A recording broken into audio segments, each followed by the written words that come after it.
Welcome to मार्गदर्शन changing the way of learning. आज हम शुरू करने जा रहे हैं बायोडाइवर्सिटी यानी जैव विविधता का पार्ट 3। ठीक है, इससे पहले हम लोग देख चुके हैं जो जैव विविधता के विलुप्ति का क्या कारण था। ठीक है, तो इसमें तो सबसे बड़ा कारण कौन चीज़ है? मानव। ठीक है, आज अपना लोग देखते हैं उससे आगे।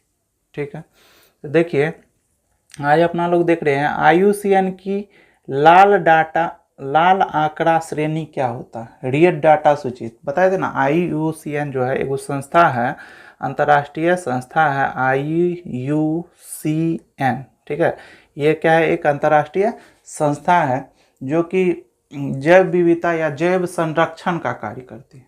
ठीक है, प्रकृति एवं प्राकृतिक संसाधन का क्या करती है? रक्षा का, संरक्षण का कार्य करती है। ठीक है, उसे क्या कहते हैं? IUCN। तो देखिए ये IUCN है, ये जो है आपको जो दिख रहा है ये क्या है? IUCN का हेडक्वार्टर है। ठीक है, तो ये जो है रेड डाटा सूची जारी करती है, जिसके अनुसार जो है विश्व में जिस क्षेत्र में जहाँ पे मतलब क्या कहते हैं वहाँ पे रहने वाले जीव का जो है अगर संख्या धीरे धीरे कम हो रही है या विलुप्ति के कगार पर या विलुप्त हो रही है या हो सकती है भविष्य में, तो उसका एक सूची बनाया है। उसी को कहा जाता है कौन सी? रेड डाटा सूची। किसके द्वारा बनाया? IUCN के द्वारा। ठीक है, तो चलिए देखते हैं। तो देखिए प्रकृति एवं प्राकृतिक संसाधन के संरक्षण के लिए एक अंतर्राष्ट्रीय संस्था है जिसका नाम है कौन सी? IUCN। प्रकृति एवं प्राकृतिक संसाधन की रक्षा के लिए एक संस्था है, अंतर्राष्ट्रीय संस्था है जिसका नाम क्या है? IUCN। IUCN का फुल फॉर्म क्या होता है? इंटरनेशनल, देखिए international union of conservation of nature and natural resource. Clear है? IUCN का फुल फॉर्म हो गया international union of conservation of nature and natural resources. Clear है? जिसे अब विश्व संरक्षण संघ यानी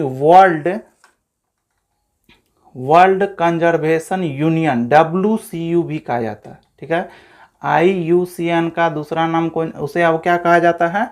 WCU, वर्ल्ड कंजर्वेशन यूनियन भी कहा जाता है। किसे? IUCN को। ठीक है, कहा जाता है ने एक लाल आंकड़ा पुस्तक जिसे रेड डाटा बुक का रख रखाव किया है, जिसमें विभिन्न जातियों के संकटग्रस्त होने के कारण और निवारणों को क्या किया गया है? शामिल किया गया। इसके निम्न उद्देश्य। ठीक है, तो IUCN जो है जिसे अब क्या कहा जाता है? WCU कहा जाता है। ठीक है, वो क्या किए हैं? जितना भी वर्ल्ड में जिस क्षेत्र में मतलब जीव का जो है प्रजाति खत्म हो रहा है वहाँ पर उसका कौन सी बनाए? सूची बनाए, उसका वो डाटा तैयार किए हैं जिसे रेड डाटा सूची कहा जाता है और उस किताब को कहा जाता है रेड डाटा बुक। क्लियर हो गया? आगे अपना लोग देखते हैं ये जो बनाया गया इसका क्या क्या उद्देश्य है। ये रेड डाटा जो बुक बनाया गया इसका क्या क्या उद्देश्य है? तो देखिए इसका प्रथम उद्देश्य है संकटग्रस्त जाति विविधता के महत्व और इसके प्रति जागृति उत्पन्न करना। जो संकटग्रस्त जाति है, जाति की विविधता का महत्व समझाना है दूसरे को। ठीक है, और साथ साथ इसके प्रति जागृति को क्या करना है? जागृति मतलब उसके प्रति लोग को जागरूक करना, जागृति उत्पन्न करना या ना जागरूक करना। जो अब ये धीरे धीरे जीव क्या हो रहा है? खत्म हो रहा है, इस पर ध्यान दो। ठीक है, आगे देखो, आगे देखिए जैव विविधता में हुई कमी की सूची तैयार करना। जैव विविधता में अब मान लीजिए जीव जो होता है, मान लीजिए मेढक है ढेर सारा प्रकार का, उसका कुछ प्रजाति खत्म हो रहा है तो उस पर अब उसका रेड डाटा सूची में उसको शामिल कर दिया। तो अब लोग को ध्यान चल गया जो ओ ये धीरे धीरे खत्म हो रहा है तो उस पर क्या देना? ध्यान देना। ठीक है, तो जैव विविधता में भी क्या हो रहा है? कमी हो रहा है तो उसका क्या कर रहा है? सूची बना रहा है। ठीक है, संकटात्पन्न जाति की पहचान और सूची। जो जाति जो है संकट में है मतलब उसका प्रजाति विलुप्त होने के कगार पर, उसका सूची बनाना और उसका सूची कौन सी करना? तैयार करना। ठीक है, आगे देखिए अंतर्राष्ट्रीय समझौतों के लिए सूचना उपलब्ध करना। तो अंतर्राष्ट्रीय जो समझौता होगा उसमें सूचना उपलब्ध कर रहे हैं ये जीव सब क्या हो गया? खत्म हो गया।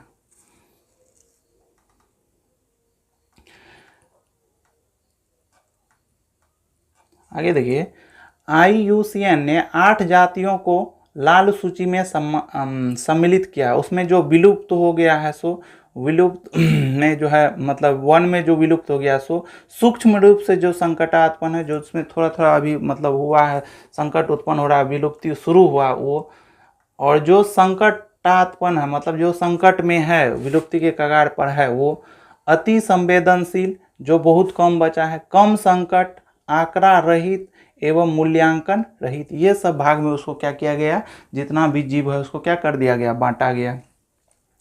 सबसे इंपॉर्टेंट बात, IUCN की लाल सूची जो कब से शुरू हुई, 1963 से शुरू हुई। IUCN जो है उसका लाल जो रेड डाटा सूची जो है, ये रेड डाटा जो बुक बनाया था, तो रेड डाटा सूची पहले बनाया, उसको बुक में लिखा था, रेड डाटा बुक कहते हैं। तो ये रेड डाटा सूची कब से प्रारंभ हो गया, 1963 ईस्वी से। ठीक है, तो ये देखिए, ये कैटेगरी जो अपना लोग अभी चर्चा की, तो ये इसका कैटेगरी है। ठीक है, IUCN जो कैटेगरी बांटा है, तो ये इसका कौन चीज़ है, कैटेगरी है। ठीक है, अब देखिए यहाँ तक समझ में आ गया, तो चलिए आगे बढ़ते हैं। ये देखिए उसका स्केल हो गया। ठीक है, आगे देखिए, संकटापन्न जातियों की अवस्था। IUCN की लाल सूची के अनुसार जंतुओं की 5485 तथा पादपों की 5611 जाति सूक्ष्मतः संकटाग्रस्त, संकटापन्न या अति संवेदनशील है। मतलब इतना सब जो है, मतलब जंतु कितना 5485 और पादप कितना 5611, इतना जाति जो है विलुप्ति के मतलब विलुप्त होना शुरू हो गया। धीरे धीरे कौन सी हो जाएगा, खत्म हो जाएगा।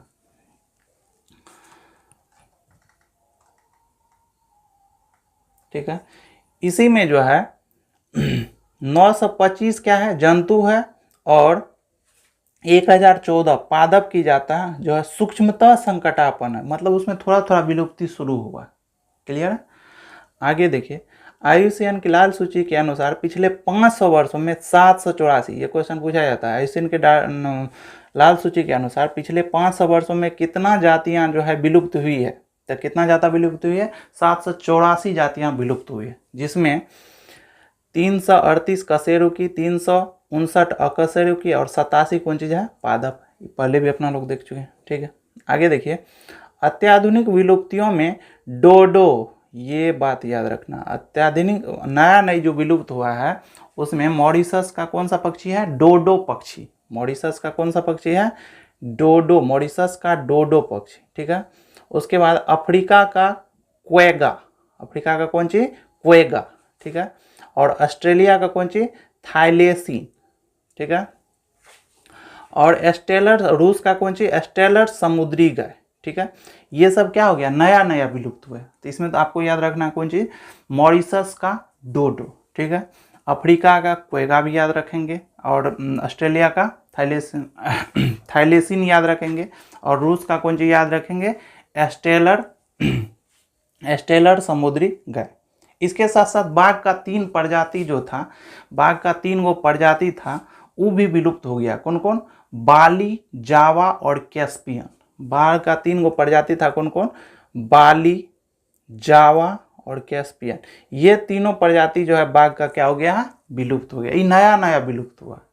ठीक है, तो इसको ध्यान रखना। तो ध्यान इसमें सबसे ज्यादा कितना किसको रखना, मॉरिशस का मॉरिशस का कौन चीज, डोडो। ठीक है, अब बाघ का 3 गो प्रजाति कौन कौन, बाली, जावा और कैस्पियन। ये तीनों बाघ क्या हो गया, विलुप्त हुआ हाल फिलहाल में।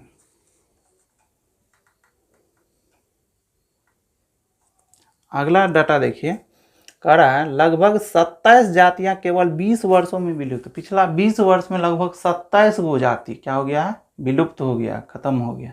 ठीक है, आगे देखिए, आगे सबसे इंपॉर्टेंट चीज अपना लोग देखिए, जैव विविधता का संरक्षण। अब इसको अपना लोग को जरूरत है कौन सी करने का, संरक्षित करने का। संरक्षित कैसे करेंगे, तो संरक्षित करने के लिए सबसे पहला बात, मानव को क्या होना पड़ेगा, सतर्क होना पड़ेगा।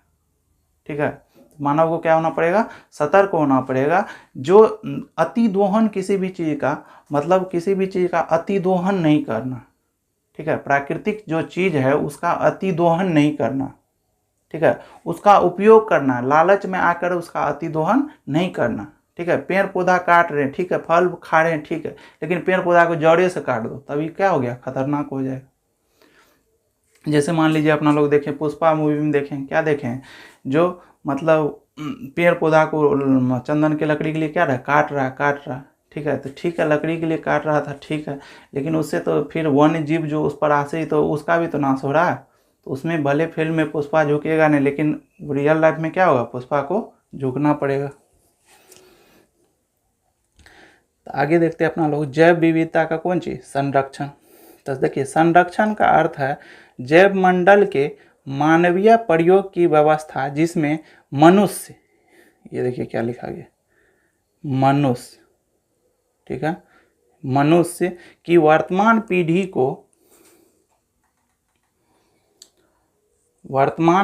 को लाभ प्राप्त हो तथा इनको आने वाली पीढ़ी के लिए सुरक्षित किया जाए। तो जैव जितना मान लिया अपना लोग को जितना मिल गया, कौन चीज, पेट्रोलियम जितना चीज मिल गया, तो उसका अपना लोग सुरक्षित तरीका से उपयोग भी करेंगे, साथ साथ अगले पीढ़ी के लिए भी क्या रखेंगे, बचा के रखेंगे। तो इसको कहेंगे जैव संरक्षण, ठीक है। ऐसा नहीं जो अपना लोग जैसे मान लीजिए धीरे धीरे शिकार के कारण भी चीता खत्म हो रहा है, बाघ खत्म हो रहा है, तो इस सब को संरक्षित करके रखना है जिससे अगला पीढ़ी बाघ का भी बचा रहे और अपना लोग का जो अगला पीढ़ी है उसके लिए भी बचा रहे।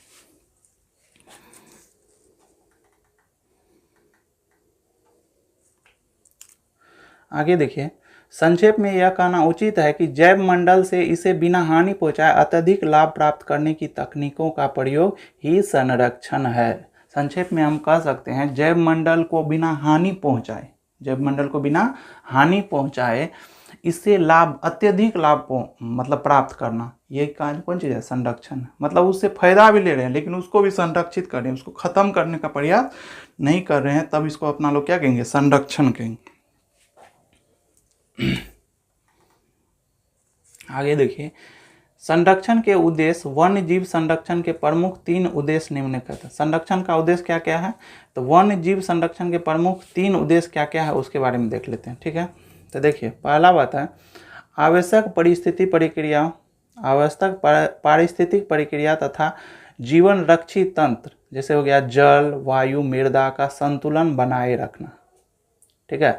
संरक्षण का क्या उद्देश्य है, संरक्षण करने से हमें क्या फायदा मिल सकता है, इसका तो प्रमुख 3 उद्देश्य निम्न है, क्या क्या, तो पहला है पारिस्थितिकी प्रक्रिया तथा जीवन संरक्षित तंत्र, जैसे जीवन संरक्षित तंत्र, जल, वायु, ये सब हो गया, इसके बीच में कौन चीज बना के रखना, संतुलन बना के रखना, ठीक है। आप जले अपना लोग यूज कर रहे हैं तो उसका मान लीजिए भूमिगत जल है उसका बहुत ज़्यादा उपयोग कर लें, बहुत ज़्यादा वेस्ट कर रहे हैं, तो ये भी क्या करेगा, धीरे धीरे अपना लोग आगे चल के क्या पहुंचाएगा, हानि पहुंचाएगा।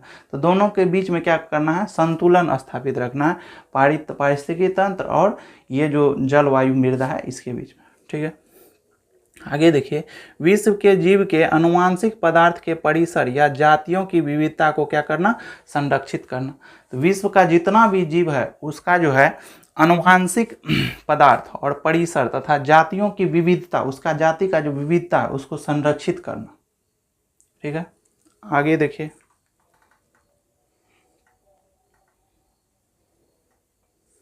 देखिए, जातियों के सतत उपयोग वास्तव में पर्यावरण जो ग्रामीण समुदाय एवं नगरीय समुदाय को सहारा देती है के प्रति क्या होना, सीमित होना। अतः जीवित संसाधनों का संरक्षण केवल पौधे, जंतु, सूक्ष्मजीवों के लिए ही नहीं बल्कि पर्यावरण के अजैविक कारक जो इनको सहारा प्रदान करती है के लिए भी है। देखिए, संरक्षित मतलब जैव ऊर्जा या जैव को संरक्षित करना जितना भी जैव संरक्षण अपना लोग कर रहे हैं तो वो सिर्फ अपने लिए नहीं करे, पूरा पर्यावरण के लिए, आने वाले पीढ़ी के लिए, फिर जो है मतलब संपूर्ण विश्व के लिए अपना लोग ये काम कर रहे हैं, ठीक है। आगे देखते हैं,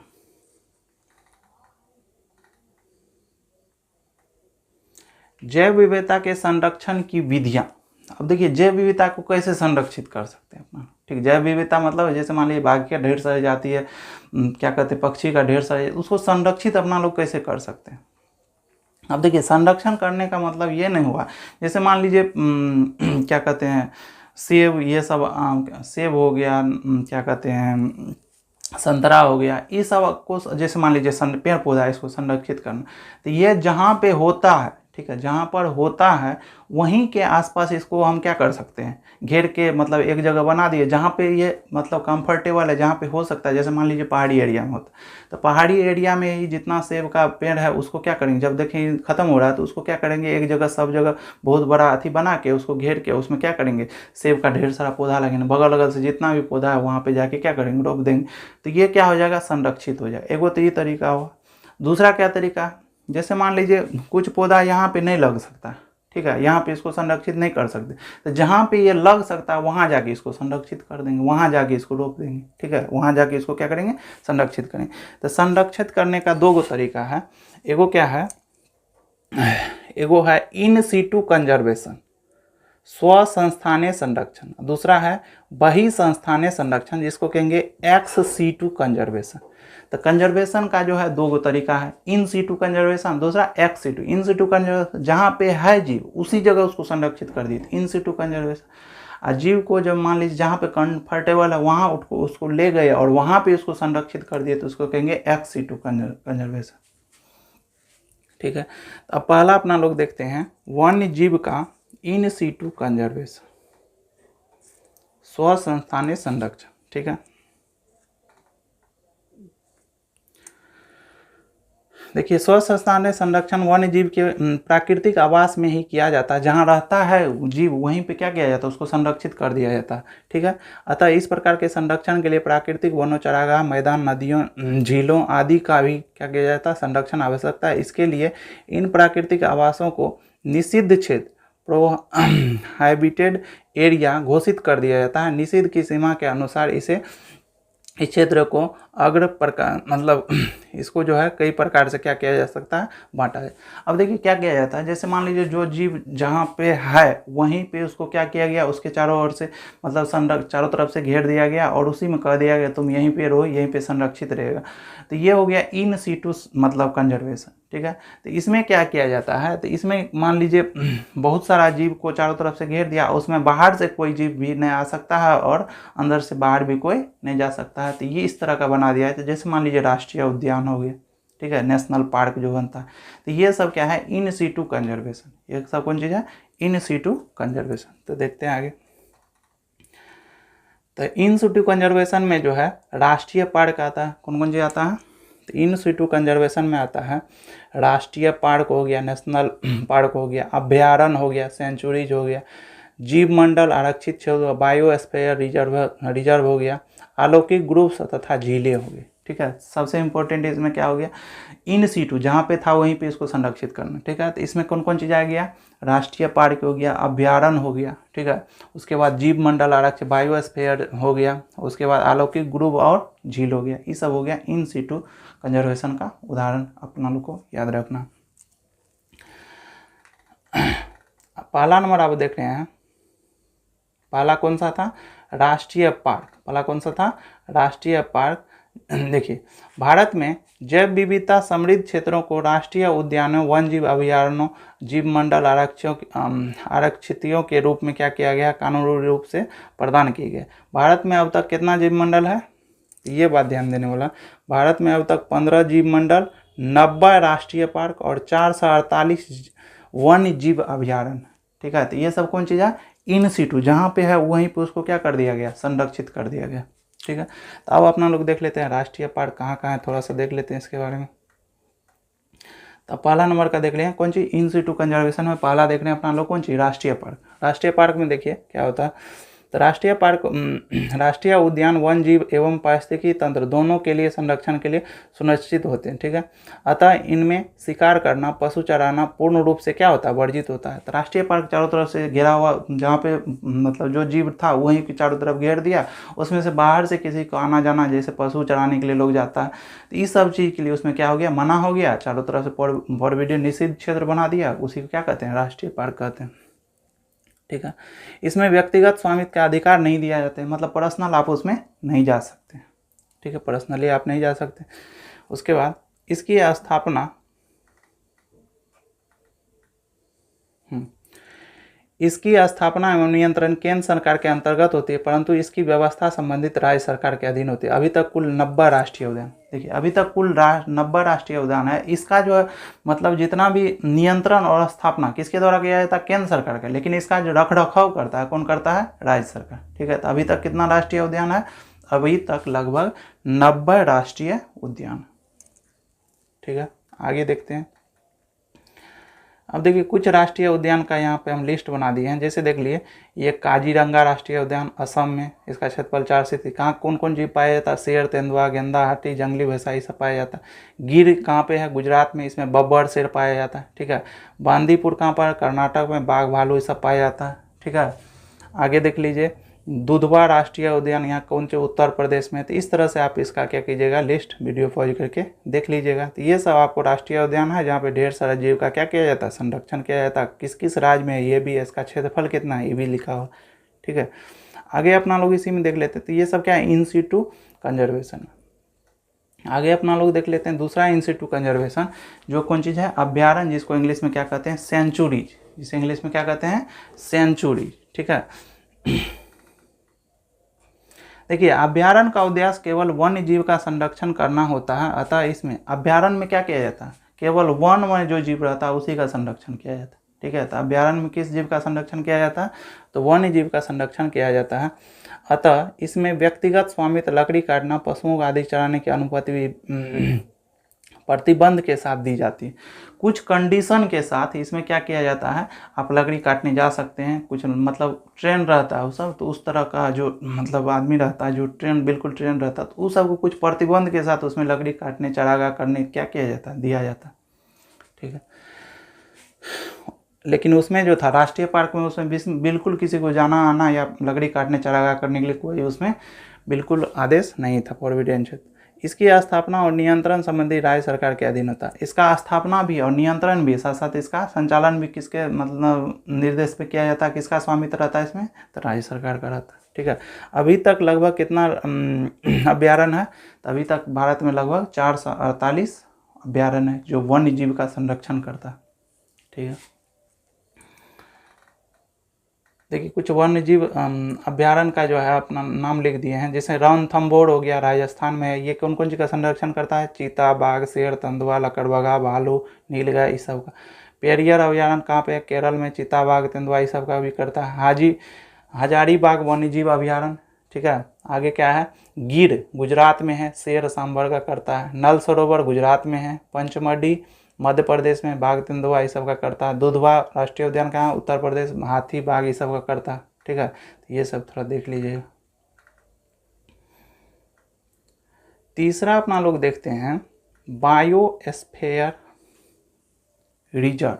ठीक है, जिसको अपना लोग कहते हैं जीव मंडल आरक्षित क्षेत्र। अभी अपना लोग इन सीटू कंजर्वेशन वाला देख रहे हैं। ठीक है, तो इसमें देखिए पहला देख लिए राष्ट्रीय उद्यान, दूसरा देख लिए कौन चीज, अभ्यारण्य, और तीसरा देखने कौन सी, जीव मंडल आरक्षित क्षेत्र देखने। ठीक है, तो देखिए इसमें इस प्रकार के क्षेत्रों को प्रबंधन के आशय से निम्न भागों में क्या किया गया है, बांटा गया है। इस प्रकार का जो बायोस्फीयर क्षेत्र रहता है इसमें 3 भाग रहता है। ठीक है, सबसे अंदर वाला केंद्रीय भाग, उसके बाद वाला भाग जो होता है उसे प्रतिरोधक क्षेत्र, और सबसे बाहर वाला जो भाग होता है उसे क्या कहते हैं, उसे परिचालन क्षेत्र कहते हैं। ठीक है, तो देखिए सबसे अंदर वाला जो भाग होता है उसे क्या कहते हैं, केंद्रीय क्षेत्र। सबसे बाहर उसके बाद वाला जो क्षेत्र होता है उसे क्या कहते हैं, बफर जोन, प्रतिरोध क्षेत्र। उसके सबसे बाहर वाला जो क्षेत्र होता है उसे क्या कहते हैं, उसे कहते हैं परिचालन क्षेत्र। ठीक है, तो देखिए केंद्रीय क्षेत्र में क्या कहता है, यह क्षेत्र पूर्णतया वर्जित होता है। इसमें क्षेत्र के पारिस्थितिकी तंत्र में कोई व्यवधान नहीं आने दिया जाता। तो सबसे अंदर क्षेत्र होता है उसको क्या कहते हैं, केंद्रीय क्षेत्र। ठीक है, उसके बाद वाला जो क्षेत्र होता है उसे क्या कहते हैं, प्रतिरोधक क्षेत्र। ठीक है, सबसे बाहर वाला जो क्षेत्र होता है उसे क्या कहते हैं, परिचालन। तो सबसे अंदर वाला जो क्षेत्र होता है इसमें किसी प्रकार का परिचालन नहीं होता। इस सेकेंड वाला जो क्षेत्र होता है इसमें क्या थोड़ा बहुत जा सकता है, और बाहर वाला में जो होता है ये इसमें परिचालन होता है। ठीक है, तो बायोस्फीयर को कितना भागों में बांट दिया गया है, 3 भाग में। ठीक है, तो सबसे अंदर वाला केंद्रीय क्षेत्र, उसके बाहर वाला क्या प्रतिरोधक क्षेत्र, और सबसे बाहर वाला परिचालन क्षेत्र। ठीक है, तो अब देखिए प्रतिरोधक क्षेत्र में क्या आता है, यह मध्यवर्ती प्रतिरोधक क्षेत्र में सीमित मानव क्रियाकलापों की क्या होती है, अनुमति होती है। इसमें क्या होता है, सीमित मानव क्रियाकलाप, थोड़ा बहुत क्या होता है इसमें काम करने की अनुमति होती है, जाने आने की अनुमति होती है। परिचालन ये सबसे बाहर में होता है और इसमें अनेक प्रकार के मानव क्रियाकलाप की क्या होती है, अनुमति होती है। तो सबसे बाहर वाला जो परिचालन क्षेत्र होता है इसमें मानव क्रियाकलाप का क्या होता है, अनुमति होता है। क्लियर हो गया। आगे देखते हैं, हमारे देश में जैव मंडल आरक्षित क्षेत्र प्रस्तावित है। इसमें से नीलगिरी जैव मंडल आरक्षित क्षेत्र 1946 ईस्वी में क्या किया गया, घोषित किया गया। नीलगिरी जैव मंडल आरक्षित क्षेत्र कितना ईस्वी में घोषित किया गया था, 1986 ईस्वी में, ठीक है, 1986, ठीक है। इसके बाद अगला देख लेते हैं, ये 5 नंबर हो गया, ये कितना नंबर है, 4 नंबर, ठीक है। देखिए अगला कौन चीज़ है, अलौकिक ग्रुप्स एवं झीलें। अलौकिक ग्रुप्स एवं झीलें में क्या क्या आता है, देखिए अलौकिक ग्रुप्स पूजा स्थलों के चारों ओर पाए जाने वाले वनखंड होते हैं। ये जातीय समुदाय राज्य या केंद्र सरकार द्वारा स्थापित किए। तो देखिए अलग अलग समुदाय का जो होता है, जैसे मंदिर है, इसके चारों ओर क्या बना देता है, वन क्षेत्र बना देता है। तो इसको क्या कहते हैं, अलौकिक ग्रुप्स है। उसी में झील भी बना देता है, तो उसे अलौकिक ग्रुप्स और झील कहते हैं। यह भी संरक्षण का काम करता है। तो देखिए, तो ये ग्रुप्स भारत के कई राज्यों में, मेघालय, महाराष्ट्र, कर्नाटक, केरल आदि में, ठीक है। जातीय समुदाय द्वारा निर्मित मंदिर के आसपास देवदार के वृक्ष लगाए गए थे। अब देखिए जातीय समुदाय जो होता है उसके द्वारा मंदिर के आसपास कौन वृक्ष लगाया था, देवदार का वृक्ष लगाया, तो वहीं पे उसको संरक्षित कर दिया गया, ठीक है।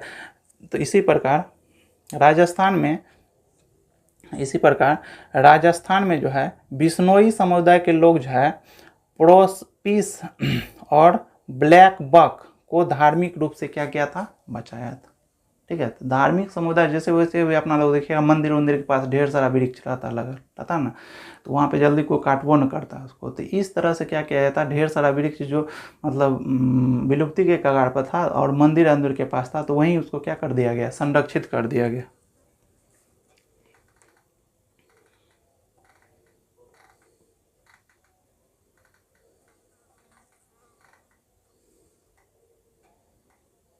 अब देखिए भारत सरकार ने कुछ महत्वपूर्ण प्रोजेक्ट चलाया था। कौन सी चलाया था, प्रोजेक्ट चलाया था जीवों को बचाने के लिए, ठीक है। तो उसमें से प्रोजेक्ट देख लेते हैं अपना, कौन कौन प्रोजेक्ट चलाया था। तो सबसे पहला प्रोजेक्ट था प्रोजेक्ट टाइगर, ये 1973 ईस्वी में चलाया गया था और इससे संबंधित महत्वपूर्ण राष्ट्रीय उद्यान जो है जिम कार्बेट राष्ट्रीय उद्यान जो है, जो कि कहाँ पे है, नैनीताल में है। उसके बाद रणथंभौर राष्ट्रीय उद्यान है जो कि कहाँ पे, माधोपुर राजस्थान में है। और सुंदरवन चीता अभ्यारण्य जो है कि जो कि कहाँ है, पश्चिम बंगाल में। कितना ईस्वी में शुरू किया गया था, 1970। प्रोजेक्ट टाइगर को बचाने के लिए, बाघ को बचाने के लिए 1973 ईस्वी में चलाया गया था प्रोजेक्ट टाइगर, ठीक है, इसके द्वारा, भारत सरकार द्वारा। चलिए आगे देखते हैं, प्रोजेक्ट लायन। अगला कौन सा है, प्रोजेक्ट लायन। यह कितना ईस्वी में चला गया था, 1972 ईस्वी में चलाया गया, जिसमें लायन के संरक्षण के लिए, मतलब शेर के संरक्षण के लिए, लायन के संरक्षण के लिए आरंभ किया गया था। बब्बर शेर के लिए एकमात्र अभ्यारण्य है, कौन सी, ये जो आपको गिर राष्ट्रीय उद्यान बताया गया है गुजरात में, इसका स्थापना कितना ईस्वी में, 1972 ईस्वी में किया। तो यह जो है मात्र बब्बर शेर मात्र इसी ठो राष्ट्रीय उद्यान में पाया जाता है, ठीक है, इसी ठो में बचल है, बाकी क्या हो गया, खत्म हो गया, ठीक है। तो प्रोजेक्ट लायन जो है, लायन को बचाने के लिए, शेर को बचाने के लिए 1972 में चलाया गया, ठीक है, प्रोजेक्ट लायन। आगे देखिए, कस्तूरी हिरण प्रोजेक्ट। अगला कौन चीज़ है, कस्तूरी हिरण प्रोजेक्ट। देखिए संरक्षित केदारनाथ प्राणी विहार उत्तराखंड में और मनाली प्राणी विहार तथा शिकारी देवी प्राणी विहार दोनों हिमाचल प्रदेश में है। इसमें जो है कस्तूरी हिरण प्रोजेक्ट चलाया, हिरण को बचाने के लिए प्रोजेक्ट चलाया गया, जिसको क्या कहते हैं, कस्तूरी हिरण। कहाँ कहाँ चलाया गया था, तो केदारनाथ प्राणी विहार उत्तराखंड, मनाली प्राणी विहार तथा शिकारी देवी प्राणी विहार कहाँ पे, हिमाचल प्रदेश, ठीक है। आगे देखिए, अब देखिए यहाँ अगला है बर्फीले तेंदुआ का प्रोजेक्ट। ये जो पूरा हिमाचल प्रदेश में चलाया गया था, कौन सा प्रोजेक्ट चलाया गया था, बर्फीले तेंदुआ को बचाने के लिए बर्फीले तेंदुआ का प्रोजेक्ट, ठीक है। अगला देखते हैं अपना लोग, प्रोजेक्ट गेंडा, ठीक है, गेंडा को बचाने के लिए भी प्रोजेक्ट चलाया गया, ठीक है।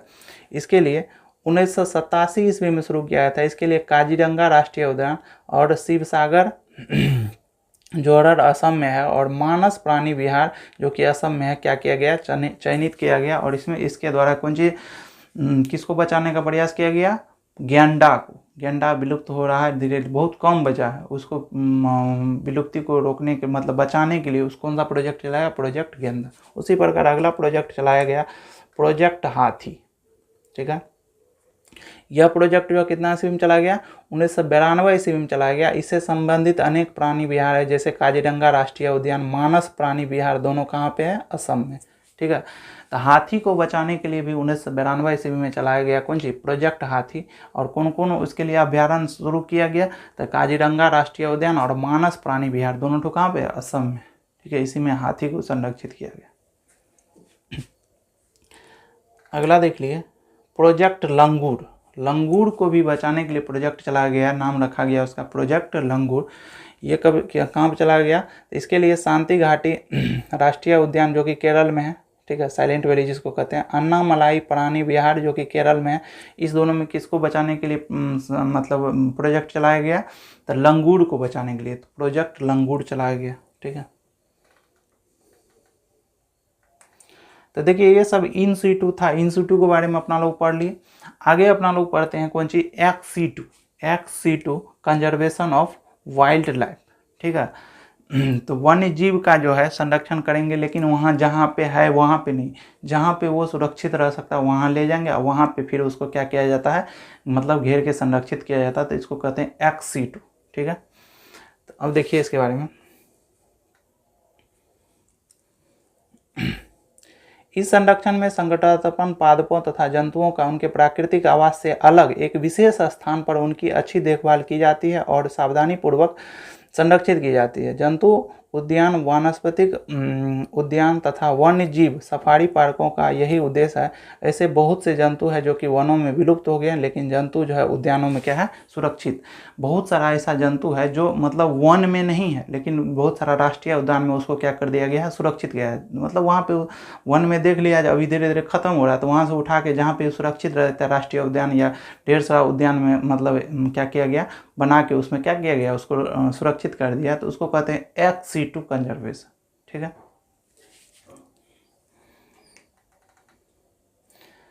अब देखिए इतना चीज हो रहा है, इतना चीज हो रहा है, तो फिर विश्व संस्था जो है, इतना बड़ा बड़ा जो संस्था है विश्व मतलब जैविक मतलब संरक्षण करने के लिए, तो वो सब क्या किया, तो वो सब कुछ नहीं किया, सिर्फ क्या किया, मीटिंग किया, कागजी मीटिंग किया। क्या क्या किया, तो देखिए 2 मीटिंग किया। कौन कौन, एक तो 1992 ईस्वी में रियो डी जेनेरो में किया, जैव विविधता पर ऐतिहासिक पृथ्वी सम्मेलन। ठीक है, अर्थ समिट किया गया, जिसमें क्या किया गया, सब तो जितना भी राष्ट्र था बैठ के क्या किया, सिर्फ गप सब किया, खाना पीना क्या है, बात खत्म। ठीक है, तो कितना ईस्वी में किया, 1982 ईस्वी में रियो डी जेनेरो में हुआ था पृथ्वी प्रथम, मतलब क्या कहते हैं, पृथ्वी सम्मेलन। प्रथम क्या हुआ था, पृथ्वी सम्मेलन, जिसमें जैव विविधता के जो संरक्षण के बारे में क्या किया गया था, बात किया था, लेकिन कागजी कार्रवाई हो गया, बात खत्म, खा पी की कहानी खत्म। ठीक है, उसके बाद 2002 ईस्वी में दक्षिण अफ्रीका के जोहान्सबर्ग में सतत विकास पर विश्व शिखर सम्मेलन हुआ, जिसमें विश्व के 190 देशों ने शपथ ली। सन 2010 तक जैव विविधता जारी की क्षति दर में वैश्विक स्थानीय स्तर पर महत्वपूर्ण कमी लाएंगे। ठीक है, तो देखिए 2002 में फिर से एगो मतलब बैठक हुआ, कहाँ पे हुआ, तो जोहान्सबर्ग में। ठीक है, लेकिन फिर वहाँ पे कितना देश ने शपथ लिया, 190 देश ने शपथ लिया। ठीक है, जो 2010 तक जो है सभी जीव को क्या करना, संरक्षित करना, लेकिन फिर वही खाया पिया, फिर खत्म।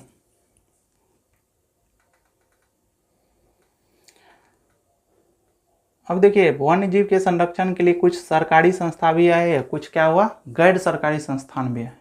वन्य जीव के संरक्षण के लिए कुछ गैर सरकारी संस्थान भी है, कुछ सरकारी संस्थान। तो गैर सरकारी संस्थान में देखिए Bombay natural history society, Bombay natural history society, जिसको शॉर्ट में कहेंगे BNHS। क्या कहेंगे, BNHS, गैर सरकारी संस्थान, प्राइवेट संस्थान है। इसकी स्थापना जो है बॉम्बे के 7 नगरों द्वारा 1983 ईस्वी में मम्मी में की गई। यह सोसाइटी भारत, बर्मा, श्रीलंका, पादप जगत के ऐसे प्राणी जगत के संग्रह एवं अन्वेषण तथा शैक्षणिक सूचनाओं से संबंधित क्रियाकलापों क्या करती है, निष्पादन करती है। ठीक है। तो देखिए इसका स्थापना जो है कितना ईस्वी में किया गया, 1983 ईस्वी में, प्राइवेट है।